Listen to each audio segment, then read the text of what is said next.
Hello everyone.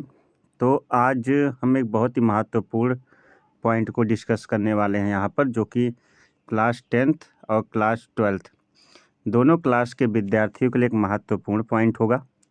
जैसा कि आप स्क्रीन पर उस पॉइंट को देख पा रहे होंगे, और वो टॉपिक जो होता है वो परीक्षा के लिए बड़ा ही महत्वपूर्ण टॉपिक है। इसमें है मानव में लिंग निर्धारण। मानव में लिंग निर्धारण। और ये पॉइंट जो है दोनों क्लास के विद्यार्थियों के लिए, चाहे वो क्लास 10th हो चाहे क्लास 12th हो, दोनों क्लास के विद्यार्थियों के लिए एक अत्यंत महत्वपूर्ण टॉपिक हो जाता है। और आइए इस टॉपिक को समझते हैं, आखिर लिंग निर्धारण कहते किसे हैं। और ये आसानी से आपको 4 से 5 नंबर जो है दिला देता है। कभी कभी ये पॉइंट जो है 7-7 नंबर तक का भी जो है पॉइंट ये बन जाता है। ठीक है, तो चलिए समय ना गंवाते हुए सबसे पहले समझते हैं लिंग निर्धारण किसे कहते हैं। लिंग निर्धारण किसे कहते हैं, स्पेशली मानव में लिंग निर्धारण है तो मानव में ही समझ लेते हैं। तो इस पॉइंट को आप देख सकते हैं और इस स्क्रीन पर आप देखते रहिएगा। जैसा कि आप जानते हैं कि एक मनुष्य में जो है 23 जोड़ी, कितने 23 जोड़ी या 46 गुणसूत्र होते हैं। 23 जोड़ी लिखिए या फिर कितना लिखिए, या फिर टोटल जो है 46 गुणसूत्र होते हैं मनुष्य में। अब इसका इन गुणसूत्रों का डिवाइडेशन कैसे होता है, ध्यान से समझिएगा। ये 23 जोड़ी जो है किसके होते हैं, मेल गुणसूत्र होते हैं, और 23 जोड़ी जो है कितने होते हैं, फीमेल गुणसूत्र होते हैं। और तब ये मिलकर जो है कितने होते हैं, 46 बनते हैं। ठीक है, 23 मेल से प्राप्त होते हैं किसी भी, ये जैसे मेल है और ये फीमेल है, ध्यान सुनिएगा, ये फीमेल है। इन दोनों के संयोग से जो है 23 गुणसूत्र इसके होंगे और 23 गुणसूत्र इससे होंगे, और जो संतति होगी फिर जाकर उसमें जो है 46 गुणसूत्र होते हैं। पर इसका भी एक बहुत ही जो है कॉम्प्लिकेटेड रेशियो है, वो जो हम आपको बहुत ही आसान तरीके से समझाने वाले हैं। इसमें होता क्या है, ध्यान से समझिएगा। इसमें आपको समझना ये है कि 23 गुणसूत्र जो होते हैं, 23 गुणसूत्र ये मेल के चाहे हों, और 23 गुणसूत्र जो फीमेल के हों, ध्यान से समझिएगा। 23 गुणसूत्र में होता क्या है कि जो 22 गुणसूत्र होते हैं वो आउटोसोमल होते हैं। कैसे होते हैं, आउटोसोमल होते हैं नर के भी, और 22 जो गुणसूत्र होते हैं मादा के भी, वो आउटोसोमल होते हैं। बल्कि जो 23वां जोड़ा है, 23वां यानी 22 + 1, ये जो 23वां वाला 22 + 1, ये जो 23वां वाला जोड़ा है, ये वाला ये हेट्रोसोमल होता है। कैसा होता है, हेट्रोसोमल होता है। कहने का तात्पर्य है कि फीमेल जो होती हैं, फीमेल के जो हम जो है लिंग गुणसूत्र के सिंबल को XX से दर्शाते हैं, और मेल के लिंग गुणसूत्र के सिंबल को X और Y से दर्शाते हैं। ये बात समझ में आई। देखिए ये 22 होता है और ये +1 ये है X, और ये 22 होता है और 22 होता है, और ये XY है ना, XY, और ये जो Y है ये +1 होता है। बात समझ गए होंगे कि ये जो फीमेल होती है, फीमेल में ये जो 22 गुणसूत्र होते हैं और मेल में जो ये 22 गुणसूत्र होते हैं, दोनों एक दूसरे के क्या होते हैं, बिल्कुल बराबर होते हैं। यानी मेल में और फीमेल में इन 22 गुणसूत्रों की जो स्थितियां हैं बिल्कुल एक समान होती हैं। जो 23वां जोड़ी है वही डिसाइड करता है कि आने वाली संतति मेल होगी कि कौन सी होगी, फीमेल होगी। फिर से मेरी बात समझिएगा, मैं क्या समझा रहा हूँ आपको, ध्यान से सुनिएगा। जो मैं समझाना चाह रहा हूँ उसको बड़े ध्यान से सुनिएगा, ठीक है। उसको समझ, जैसे मानिए कि अगर फीमेल है तो उसका सिंबल XX है, मेल है तो उसका सिंबल जो है X और Y है। ठीक है, ये बात समझ में आई आपको। तो मैंने समझाया था आपको कि जो फीमेल होती हैं उनके जो है फीमेल F, मेल यानी M ना, ये बात समझ में आई। 22 जोड़ी गुणसूत्र जो होते हैं, चाहे नर हो चाहे मादा हो, दोनों में समान होते हैं। ये 22 जोड़ी नर के हैं और ये 22 जोड़ी किसके हैं, मादा के हैं। ये 22 जोड़ी मतलब फीमेल के हैं और ये 22 जोड़ी मेल के हैं। ये मादा के हैं और ये किसके हैं, नर के। 23वां जोड़ा जो है ये है। 23वां जोड़ा जो है यदि X हो गया तो आने वाली संतति जो है फीमेल होगी, और 23वां जोड़ा अगर वाई हो गया तो आने वाली संतति क्या होगी, मेल होगी। तो कहने का तात्पर्य है कि लिंग निर्धारण में केवल और केवल ये 23वां जोड़ा ही जो है क्या करता है, हिस्सा लेता है। लिंग निर्धारण में 23वां जोड़ा ही केवल क्या करता है, हिस्सा लेता है। अर्थात 23वां जोड़ा ही बताता है कि आने वाली संतति मेल होगी कि फीमेल होगी। नहीं समझ में आया आपको? तो 23वां जोड़ा ही जो है, तो जो 22 जोड़ी चाहे मेल हो, ये मेल है, और 22 जोड़ी ये किसका है, फीमेल का है। ये दोनों में जो है बराबर होती हैं। इसको हम बोलते हैं आउटोसोमल। क्या बोलते हैं, आउटोसोमल। जो 23वां जोड़ा है, अगर ये यक्स 23वां जोड़ा मेल में वाई हो जाता है तो इसको हेट्रोसोमल बोलते हैं, और 23वां जोड़ा यदि फीमेल है तो उसमें यक्स ही रहता है, इसको जो है हेट्रोसोमल बोलते हैं। मतलब कि अगर मेल का सिंबल है तो उसे एक्स वाई से दर्शाते हैं, और अगर फीमेल का सिंबल है तो उसे यक्स और एक्स से दर्शाया जाता है। ये बात आपको बेहतर तरीके से समझ में आएगी उम्मीद करता हूँ। यानी लिंग निर्धारण में ये 23वां जोड़ा गुणसूत्र होता है, यानी ये 22 प्लस 1 और ये 22 प्लस 1 देख लीजिए ध्यान से। अब इसको मिला के कुल 23 हो जाएगा, और इसको मिला कुल कितना हो जाएगा, 23, यानी टोटल हो जाएगा 46, और यही संतति में पहुंचेगा। कहाँ पहुंचेगा, संतति में। कहने का मतलब यदि 23वां जोड़ा वाई हो गया तो आने वाली संतति जो है नर होगी, और अगर 23वां जोड़ा यक्ष ही रहा तो आने वाली संतति क्या होगी, मादा होगी। उम्मीद करता हूँ समझ में आया होगा। आइए इस टॉपिक को और भी गहराई से समझते हैं। इस चित्र के माध्यम से जरा देख लीजिए। यहाँ पे थोड़ा सा हम पहले पढ़ेंगे तब चित्र को देखेंगे, ठीक है। तो देखिए, मानव में लिंग निर्धारण कैसे होता है, सेक्स डिटर्मिनेशन इन ह्यूमन, ठीक है। सेक्स डिटर्मिनेशन, लिंग निर्धारण मानव में कैसे होता है, मानव में लिंग निर्धारण कैसे होता है, चलिए समझते हैं। कह रहा है कि मानव के प्रत्येक कोशिका में 23 जोड़ी गुणसूत्र पाए जाते हैं। 23 जोड़ी गुणसूत्र का मतलब 46, जिसमें 22 जोड़ी जो है आलिंग यानी आउटोसोम्स होते हैं, जैसे मैंने समझाया।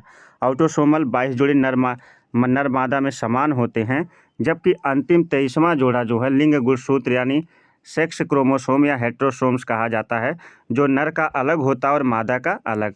करा कि द्विगुणित अवस्था में मादा का लिंग गुणसूत्र यक्स हो जाता है, जब जो है मादा का 22 प्लस जो है एक्स रहता है, यक्स रहता है, तो यक्स जो है गुणसूत्र बन जाता है।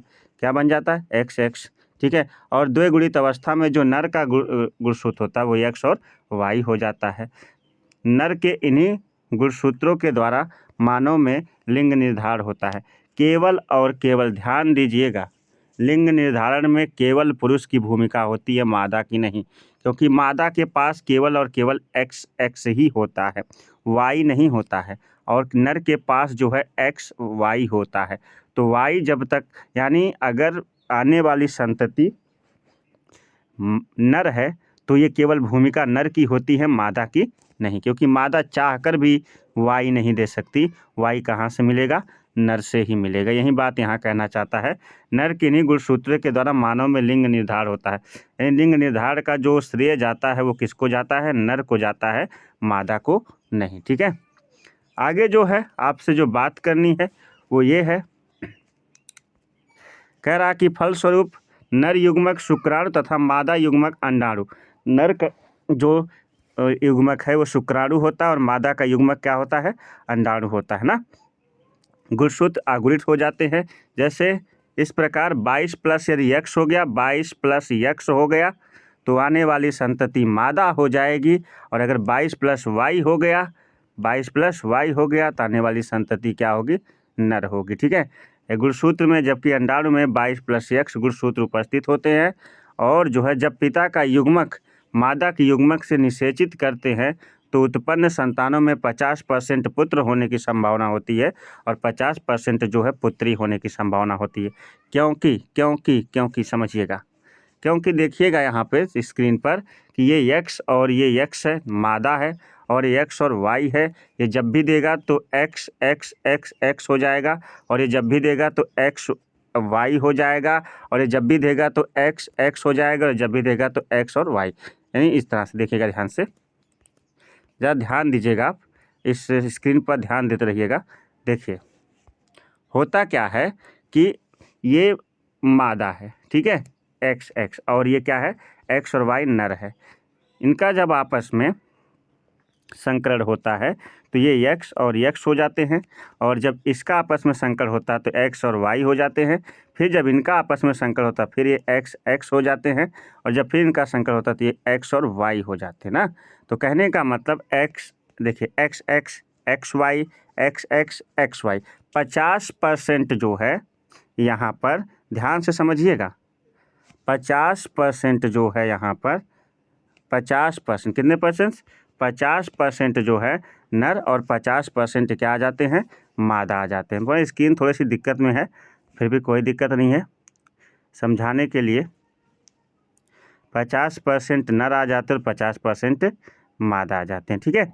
तो चलिए, इसी प्रकार से लिंग निर्धारण में बता रहा है कि जब पिता 50% जो है पुत्र और 50% पुत्री होने की संभावना हमेशा बनी रहती है, ठीक है। मानव में लिंग निर्धारण अन्य जीवों जैसे पक्षियों में लिंग निर्धारण हेतु Z और W का इस्तेमाल किया जाता है, और यहाँ पर जो है हमें मनुष्यों में ही पढ़ना है, पक्षियों में पढ़ना नहीं है। और जो है आगे की जो बात है, परिणाम स्वरूप एक्स वैसे शुक्राणु जिसमें एक्स गुणसूत्र रहते हैं, और निषेचन जो कीट बनाते हैं उसके एक्स गुणसूत्र रहित शुक्राणु नर कीट होते हैं। ये कीटों के लिए है, ये मनुष्य के लिए नहीं है। और यहाँ पे समझने वाली सबसे बड़ी बात इस चित्र को है, ध्यान दीजिएगा, इस चित्र को समझना आपको। देखिए एक्स और वाई ये पुरुष यानी नर है, और ये एक्स एक्स क्या है, मादा है। ये समझ गए, एक्स और वाई क्या है, पुरुष है, और एक्स एक्स क्या है, मादा है। जब भी हमें देखिए पुरुष अपना यदि वाई देता है, एक्स देता है, और स्त्री से जो है एक्स मिलता है, तो फिर आने वाली संतति जो है क्या, मादा हो जाती है। यदि पुरुष अपना वाई दे देता है और स्त्री से एक्स मिलता है तो संतति क्या होती है, नर होती है। यदि पुरुष अपना एक्स देता है और मादा अपना एक्स देती, मादा की तरफ हमेशा एक्स ही मिलेगा, तो आने वाली संतति क्या होगी, स्त्री होगी, ठीक है। तो यहाँ से जो है लिंग निर्धारण का जो कार्य है वो जो है पुरुष करता है। कौन करता है, पुरुष। याद है, क्योंकि वाई गुणसूत्र जो होता है हेटेरोसोम्स पुरुष के पास ही होता है, स्त्री के पास नहीं होता है। तो आपसे पूछा जाएगा कि लिंग निर्धारण का काम कौन करता है, तो आप कहिएगा लिंग निर्धारण का काम कौन करता है, पुरुष करता है, ठीक है। क्यों, क्योंकि उसके पास एक्स तथा वाई दोनों प्रकार के गुणसूत्र होते हैं, और वाई गुणसूत्र जो है लिंग निर्धारण में सहायक होता है, ठीक है। तो वाई कहाँ से मिलेगा, वाई मिलेगा पुरुष से, और एक्स कहाँ से मिलेगा, एक्स मिलेगा मादा से। और अगर यदि ध्यान दीजिएगा, यदि मादा ने एक्स दिया और पुरुष ने भी अपना एक्स दे दिया, तब तो आने वाली संतति जो है लड़की होगी। यदि मादा ने जो है मादा एक्स दिया और नर ने अपना वाई दे दिया, तो आने वाली संतति क्या होगी, लड़का होगी। तो इस प्रकार से देखिएगा, नर तथा मादा दोनों का जो चयन होता है, यानी पुरुष से मिलता है एक्स और पुरुष से ही मिलता है वाई, और मादा से मिलता है एक्स और मादा से मिलता है एक्स। यदि जो है पुरुष की तरफ से एक्स मिला और मादा की तरफ से एक्स मिला, तो फिर आने वाली संतति जो है क्या होगी, मादा होगी। और यदि पुरुष की तरफ से वाई मिल गया और जो है स्त्री की तरफ से एक्स मिल गया, तो आने वाली संतति नर होगी। इस प्रकार से नर तथा मादा का जो निर्धारण होता है गुणसूत्रों के आधार पर, इसे ही कहते हैं लिंग गुणसूत्र, और इसे ही कहते हैं, क्या कहते हैं, लिंग निर्धारण। क्या कहते हैं, लिंग निर्धारण कहते हैं। उम्मीद करता हूं कि आज की जो वीडियो रही वो आपको बहुत ही बेहतर तरीके समझ में आई होगी, और इसमें और किस टॉपिक पे वीडियो आपको चाहिए कमेंट बॉक्स में लिखकर बताइएगा। और हाँ, ये वीडियो क्लास 10th और क्लास 12th दोनों क्लास के विद्यार्थियों के लिए महत्वपूर्ण है। मिलते हैं एक नई वीडियो के साथ, तब तक के लिए आपको नमस्कार, बाय बाय, जय Hind, have a nice day, thank you.